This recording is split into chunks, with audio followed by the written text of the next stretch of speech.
and welcome to another episode of YarnGasm. This is episode 268, and if you are a returning viewer, welcome back, and if you are a new viewer, welcome to the podcast. This is a podcast mainly about knitting, sewing, and making all the things in Brooklyn, New York, where I'm from, and I live with my husband Dennis and our adorable cat Bella. And as always, I'm so happy that you're taking some time out of your day to chat about those things with me. And just a couple of administrative notes at the top of the episode. If you would like to follow me on the interwebs, I'm most active on Instagram, and I am at Voolenvine on there on Instagram, and I'm also Voolenvine on Ravelry if you'd like to follow me on there as well. We also have the YarnGasm Ravelry group where you can go to chat about all things YarnGasm. It's mostly, you know, a place to go if you would like to chat about this episode, previous episodes, ask questions, and partake in all the giveaways and make-alongs that we have happening on the podcast. So definitely hop on over there and check out some of the knit-alongs that are currently underway. We have the Box of Socks knit-along that's happening, and the Year of the Garment knit-along that's happening. Those threads are a well of inspiration, so if you haven't already, do check it out if you are looking for a little knitting inspiration and a little knit-along fun to jump in on. It's still not too late. We have a whole year as those knit-along names suggest, so definitely check those out. But before I get into what I've been making this week, I just want to say quickly thank you so much to everybody who wished me well this past Monday. I, over the weekend, came down with the common cold. Yes, I'm one of those people who tends to get sick in the summer months as opposed to the winter months. Seriously, I made it through the entire winter I managed to go through the entire winter without getting sick. And lo and behold, spring comes around and I get sick. So anyway, I'm one of those lucky people. So anyway, thank you so much for wishing me well. I took the Monday off, which is generally one of my busier days, but when that happens, you just have to, as you know, the saying goes, you listen to your body and do nothing. So I just curled up with some Netflix, watched some Versailles, and cast on all the things and just basically took care of myself. So anyway, I'm doing much better now. I'm feeling, I don't know if you can still hear in my voice, I'm just ever so slightly congested. I'm about 95% better, I want to say, but feeling a lot better. So thank you so much for all the well wishes. On to what I've been making this week. Well, you know, there's something that I'm not quite sure where it fits in, but I thought I would just share this with you because over the weekend I did a little bit of spring cleaning. Spring, so I don't know, I wasn't even planning on doing any spring cleaning, but it was just one of those things. I'm sitting up in my craft room upstairs and I'm just looking around and I'm like, I really need to like give this room a good dusting and a really good organizing because everything was everywhere. So I threw out maybe 2 giant garbage bag full of stuff that has been like hiding in the abyss of my closet, or I basically Marie Kondo'd the heck out of my craft room upstairs. So I tossed out pretty much everything that did not bring me joy anymore. Well, I didn't toss it out, I left it on the curb. So here in Brooklyn, I don't know if you followed previous episodes, but basically anything that you leave out on the curb in Brooklyn, it's gone within like 5 minutes, because surely someone else's trash is someone else's treasure.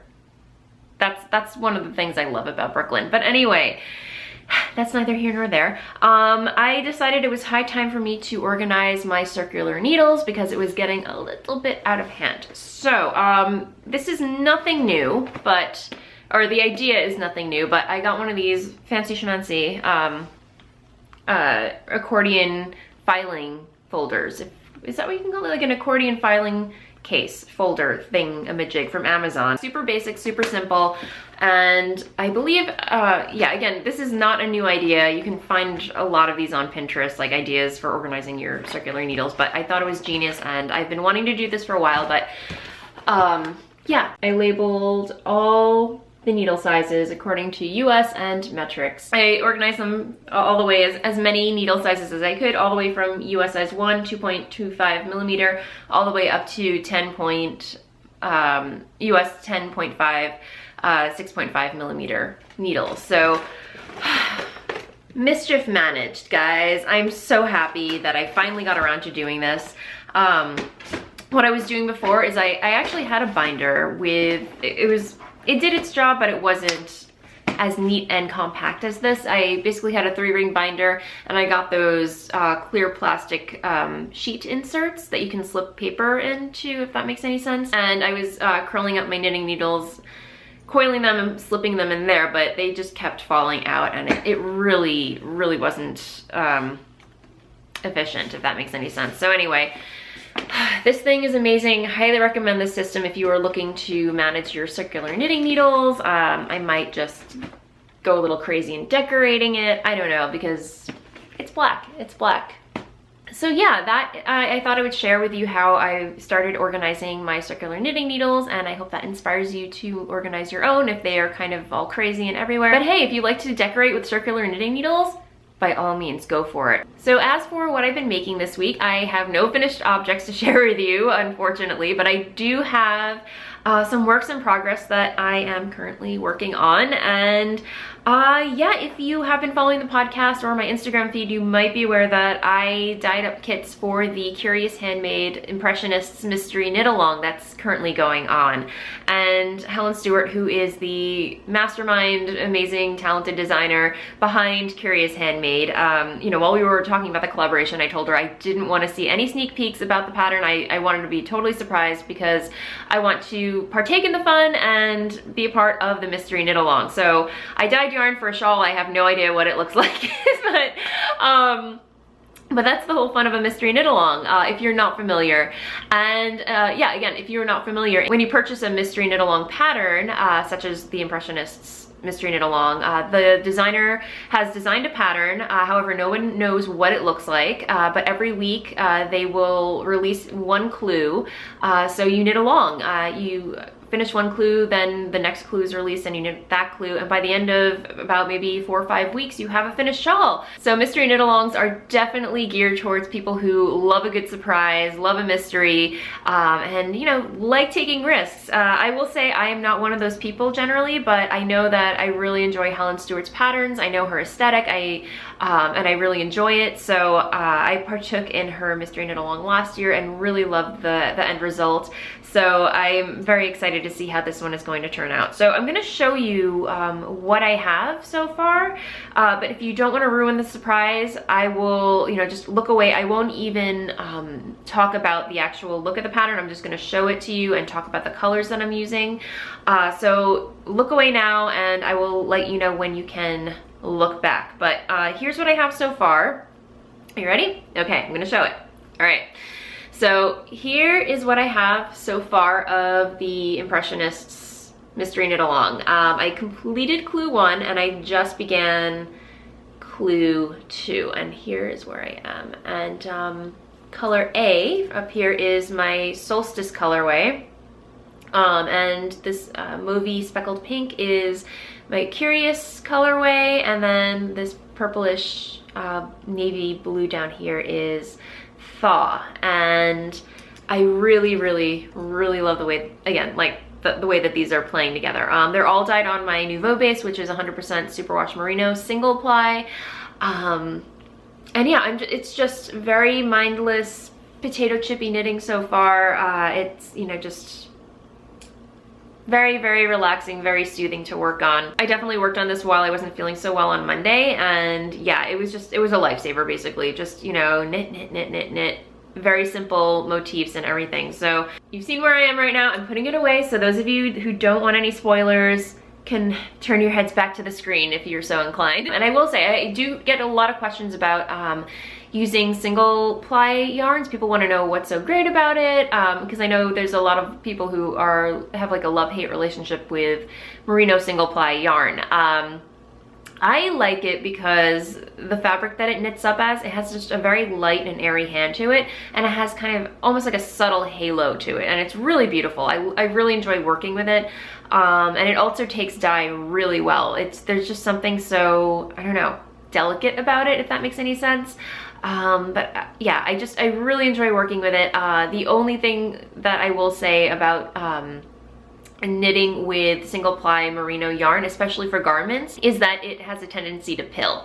But I feel like that's the case when knitting with any kind of merino fiber or garment for that matter, because yeah, the more you wear something, it does have a tendency to pill. However, it's not something that a gleaner can't fix. You can certainly knit a garment using single ply merino yarn. Just be aware that, yeah, it might have a tendency to pill a little more so than other yarn fibers, so to speak. So yeah, that is where I am with my Impressionist Mystery KAL. Really enjoying it. I'm a little bit behind, but you know, that's life, but I'm still enjoying it nonetheless. Cannot wait for clue 3, or to get through clue 2 so I can get to clue 3, which I believe Helen is releasing this Saturday. So yeah, really enjoying it, and I've been having so much fun checking out all the other projects. If you go to the Impressionist MKAL Ravelry page that Helen has set up, you can click on all the projects, and what's so cool is that instead of putting, you know, like the main graphic for the MKAL, people have been choosing different Impressionist portraits and landscapes to use as their placeholders to prevent people from seeing any of the spoilers for the MKAL. So it's really been fun to see like all the different pictures that people have been using as inspiration for the colors that they've been choosing. So yeah, overall, it's just like a really fun knit along. So I'm having a lot of fun with it, and I can totally, I know for a fact, like after I'm done with this one, I'm probably going to knit another one in a totally different color scheme. So anyway, having a lot of fun with that. And yeah, so what else do I have to chat about? Yeah, so, when I was not doing anything on Monday, not doing anything but knitting and binge watching TV, I cast on a new cardigan because this is hashtag year of the garment, a very casual knit along that I'm hosting throughout the year of 2018. My goal for myself is to knit at least 4 garments throughout the year of 2018, and whoever wants to join along with me is more than welcome to do so. Again, I mentioned it's incredibly casual. Knit as many or as little garments as you want. You can have whips, you can have works in progress or stuff that's been languishing for years. You can finish things, start new things, whatever. So feel free to check out that thread. I'm constantly inspired by it, so it's a lot of fun. But yeah, if you recall from the previous episode, I had purchased several skeins of Tukuwool fingering, which is 100% finish wool, and here is the skein that I have left over. I purchased this wool from the Edinburgh Yarn Festival with the intention of making the Stockbridge cardigan by Isolde Teague. It's a very simple, plain wardrobe staple type garment, and I was very excited. I purchased the wool with the intention of knitting that pattern. However, I changed my mind, so, which is totally fine. For some reason, I was, you know, I really want to knit that cardigan, but I don't know, I think it wanted to be something a little bit more elaborate, if that makes any sense. So if you've been following the podcast, last year around the same time, I had cast on a Belmont cardigan by Gudrun Johnston, and out of, what was it, the Plucky Knitter. Really beautiful yarn. It was this really lovely yellow green, kind of like the same green as my Threet Muir pullover that I finished and showed off last week. So in that same vein. However, after knitting a good deal of that cardigan, I could see where I switched skeins and I wasn't alternating as I should have done. But yeah, it was really bothering me, so I decided to give that project the axe and revisit the pattern at a later date. And that later date was last Monday. So I cast it on again using the Uho yarn. I cast it on, I'm telling you guys, NyQuil has had a serious effect on me this past week. I've been in rare form, so forgive me if I seem a little loopy. But I cast on the Belmont cardigan by Gudrun Johnston using Tukuwool fingering in the Uho colorway, and my cat is upstairs. Side tangent, I went to the grocery store and they had one of those 25-cent toy bins, and you know, they have like, you know, just basically junk toys. It's really ridiculous, but they had one bin with these bouncy rubber balls in it, and I was looking at them while I was checking out at the cash register, and I was like, I bet my cat would really have a blast with one of those. I got her one of those tiny little rubber balls, and she is just going insane over it. She's just like knocking it around, because rubber balls, you know, they're like bouncy, and then our floors aren't very level, so you know, when she kicks it one way, it just rolls slowly the other way, and she just chases it all around. Anyway, yeah, back to the knitting. So yeah, this is where I am with the bell knot. The knitting needles that I'm using for these are US size 2s. I actually had to go down an entire, what was it? Yeah, I had to go down an entire needle size for this pattern because I was not getting gauged. It's interesting. With the, what was it? The Plucky Knitter yarn, I got gauged, but with the Tukuwool, I needed to go down a full needle size because I was just not getting gauged.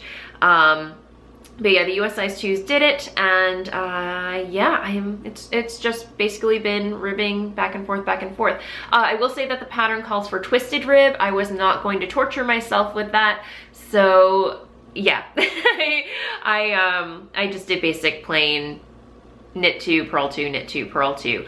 And I'm using metal needles, and I'm not really enjoying the metal with the Tukuwool, so I did splurge on some more Licca needles. They should be coming in the mail soon, hopefully today, but I know those are going to go a lot more smoothly, or knitting is going to go a lot more smoothly with that combination of knitting needles and fiber, so if that makes sense. So anyway, yay, that's where I am with that. So yeah, that is all I have on the needles at the moment. That's all I've managed to work on this week. However, I do have some sewing to talk about. If you haven't guessed, I am wearing a new dress that I whipped up over the past weekend. And yeah, a little backstory. I was watching Isabel from Fluffy Fibers, her last podcast, and she was wearing this really beautiful purple print mock wrap dress. And as soon as I saw it, I'm like, I'm so looking for something like that, because if you follow the podcast, I have been making a plethora of ladies skater dresses out of jersey fabric, and I have been on the prowl for quite some time looking for another jersey pattern, like another go-to pattern that I can just, you know, crank out, whip up, and have a whole wardrobe full of them, if that makes any sense. And I saw the one that she was wearing and fell in love immediately with the pattern. And that was the Aldaia dress. I hope I'm pronouncing that correctly, by Pauline. It's a pattern by Pauline Alice. And I will link to this and everything else that I mentioned in the episode over in the show notes, which you can find over at www.yarngasmpodcast.com. Again, I always forget to mention this at the top of the episode. But as soon as I was done watching the podcast, I immediately hopped on over to the website, bought the pattern, printed it out, put it all together, cut out the pieces, and at the end of the day, I have my own Aldaia dress. So, Isabella, thank you so much for the inspiration. And if you haven't checked out the Fluffy Fibers podcast, I highly recommend you do, especially if you love sewing, because all of her makes are just absolutely beautiful. Isabel definitely inspires a lot of the sewing that I do. So anyway, including this one. So I guess I will talk about it. Yeah, this is, again, the Aldaia dress, and it is a mock wrap dress. So what that means, it looks like it's a wrap dress. It crosses, like this part goes under, and then this part goes over, and then I'll stand up. And you're not gonna really be able to see it, but it has kind of like this ruching at the side. I don't think you can call it ruching, but just these folds in the fabric. So the fabric folds up, and then it's like sewn together at the seams, so the folds stay in place. And yeah, it's just a really versatile, really simple outfit to whip up. And if it's, I want to say I probably should have sewn a size down, because I want to say the sleeves are fine. They're a little more loose than what I'm used to because I have stick arms, but I feel like I could have gone down a size smaller. I did the smallest size is a 36, and then I did the 38. It is supposed to have quite a bit of negative ease. This doesn't have too much negative ease on me, but just enough. So I think when I make this again, because I'm definitely going to be making this again, I'm going to go down one size. It shouldn't be that big of a difference, but the other reason why is because I am getting a little slack back. What do you call this? Sway back, I think. It's fine if I just kind of pull down the sleeves a little bit and pull down the dress, and it goes away. But I think if, you know, my normal activity, it ends up giving a little dip in the back. But anyway, otherwise it's fine. I'm definitely gonna get a lot of wear out of this. I've already been wearing it like crazy throughout the week. All right, maybe 2 days already, but I'm just wearing it for the podcast, and after this, it's going in the wash. But anyway, the fabric it's a stretchable knit fabric. I think there might be some polyester in here. I will try my best to include that in the show notes about like the type of fabric that I used. I purchased it from fabric.com, and obviously I purchased it because I love the print on it. It's mauve. No surprise there. I really love this dress, and the other cool thing about the pattern is that there are so many different variations to it. So you can do this type of bodice. They also have just like a scoop neck bodice with a basic plain front, and they have 3 different versions of skirts that you can pick and choose from, 3 different types of sleeves. So all in all, I think you can have like 9 different combinations. So the view that I picked from the pattern was the bodice from view B and then the skirt from view C, in case you're wondering. So the skirt is actually just a flouncy A-line, swishy type skirt. And then I think they also have a pencil, and then I'm forgetting the other one. But anyway, a really simple pattern, really quick to whip up. Highly recommend it. It's definitely going to be one of my go-to jersey patterns that I whip up. So yeah, that is it for what I've been making this week. It's gonna be a very short episode apparently, but you know, that's how it goes sometimes. But yeah, I am gonna move along to shop update, because I will be having a shop update tomorrow, Friday the 13th, spooky, at 7 p.m. Eastern time over on my online shop, www.voolenvineyarns.com. So I hope you can make it. I am going to show you now what yarn, what colorways and bases I'm going to be having available. So yeah, again, I was sick on Monday, so I'm playing a bit of catch up this week. I don't have a lot to show you. It's going to be, I'm doing my best to dye as much for the update, but it might be a lighter load than what it usually is. However, because it is spring, I decided to bring back tea leaves. So tea leaves will be back in the shop. Here it is on Nouveau, my single ply merino base, and here it is on Footsie. So that will be back in the shop. I'll have some more Edinburgh, because this has been super popular, you guys. So I've been dyeing the heck out of this colorway. So you know, happy to oblige to that. So here it is on my gold Stellina base, blitzed, and then here it is on Nouveau. And then I dyed up some Strange Brews yesterday, and here is one of them. I haven't named it yet, but this will be in the shop as well. I do have a couple of other Strange Brew colors. I just haven't scanned them up yet, but just be aware that there will be a handful of Strange Brew colorways on hand. I said hand quite a lot. Tomorrow in the update. And then I will also have Solstice, Thaw, and Curious, the colors from the Impressionists Mystery Knit Along. Those will no longer be in kit form. I'll be releasing them as individual skeins. So those haven't been dyed up yet. I'm going to be dyeing them up today and tomorrow, but they will be available as individual skeins in the shop tomorrow. So just FYI on that. And then speaking of Strange Brews, I just want to say quickly thank you so much to everybody who opted into the Strange Brew Yarn Club. So yay! Those went on sale on Tuesday, April 10th at 10 a.m. Eastern time. So those sold out like hotcakes. So I just want to say thank you so much to everybody who opted into that. And I'm sorry if you missed out. I will be having another another club right after that one, another Strange Brew Yarn Club after, I want to say right after this one is over. So you know, you'll have another opportunity. And by the way, I'm gonna continue to dye Strange Brews. So if you missed out on the club, you still have opportunities to get Strange Brew colors, just not the ones that are exclusive to the club. So, and if you were wondering what Strange Brews are, these are one-of-a-kind skeins. I don't write down the formulas, so they will never be repeated. And yeah, they're super rare and super special. So yeah, I decided to start doing that, and I've been having so much fun dyeing these up, you guys. So yay! So there's that. Again, update tomorrow is going to be at 7 on Friday, April, I can't talk today, you guys. It's going to be on Friday, April 13th at 7 p.m. Eastern time. So that said, I'm going to move along to Blather, a segment where I chat about what's been happening in my life and what I happen to be thinking about randomly. So yeah, if you're so inclined to stick around, we've got some tea, we've got thoughts, opinions, and what I've been watching, so stick around. There's a guy down the block who every day he warms up his motorcycle right in front of my house. I don't know what that's about. I think it's rude, but he lets it run for about like 10 minutes before he actually sits on it and drives off. Oh no, he sits on it and then he revs it up a couple times and then he drives off. It's so annoying.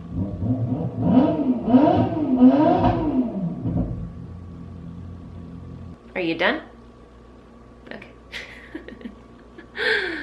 All right, so yeah, as for what's going on in my life, or shall we have a tea tangent? Because I think it's high time for tea. I am drinking in this really awesome mug, by the way, from my wonderful in-laws. They gifted this to me for the holidays one year. And I'm drinking Forever Nuts by David's Tea, and it is absolutely delicious. It is one of my favorite flavors of theirs. I think they have it all year round, which is awesome, so highly recommend that you check it out. But yeah, as for what's been happening in my life, yeah, other than recovering from a cold, I watched the rest of Versailles season 2, which, oh my gosh, you guys, I love this show so much. Like, the storyline is just wonderful. It's, you know, definitely, you know, risque, but the costumes are absolutely beautiful. Oh my gosh, I want to live in this time period. I probably don't in hindsight, but just to be able to wear those costumes, they're just, oh, so beautiful. Oh, maybe I should have been an actress, I don't know, but so I could wear those costumes. So yeah, I watched the rest of Versailles, and I believe, I don't know if season 3 is out yet. It's coming out soon though, but yeah. And then after that, my friend Tanya, who is the host of the Knitting Spring podcast, she has not podcasted in a while. I really do miss her podcast, but she's a really good friend of mine. She told me about Victoria. It's on PBS. So I just started watching that, and oh my gosh, you guys, it is awesome. Again, the costumes are incredible. But yeah, the story of Queen Victoria has been told over and over again through TV, through movies, and books and everything. So it's not like, for me at least, I know what to expect. I know it's coming down the pike. So, you know, this is a biographical series on her life. However, one thing right off the bat that I really love about the series is that it covers side stories or other events that happened in Queen Victoria's life that the movies don't, or the movies didn't cover. Again, movies and miniseries can only, they can only last for so long. Like, a movie can only be like an hour, 2 hours and a half, or what have you. So I feel like the miniseries is covering a lot more territory, gets into a lot more detail, and I'm enjoying it thoroughly. So other than that, spring cleaning has been happening. This weekend we have a baby shower to go to, so car knitting is definitely in order. I have to figure out what projects I'm gonna bring along with. But yeah, it's only gonna be up for a day. Our friends of ours are having a baby, so it'll be really good to see them since we don't get to see them very often. And then yeah, Sunday, I think it's gonna be a low-key day where we just hang out and I make all the things, and Dennis is back to studying. So yeah, anyway, yeah, okay, I think that is it for this week. So yeah, short episode again. You know, I don't know, sometimes it just works out that way, but I hope you enjoyed. If you did, please like and subscribe below. And again, I will put link to everything that I talked about in this episode and previous episodes over in the show notes over at YarnGasmPodcast.com. And yeah, that said, happy knitting, and I will see you next time. Bye.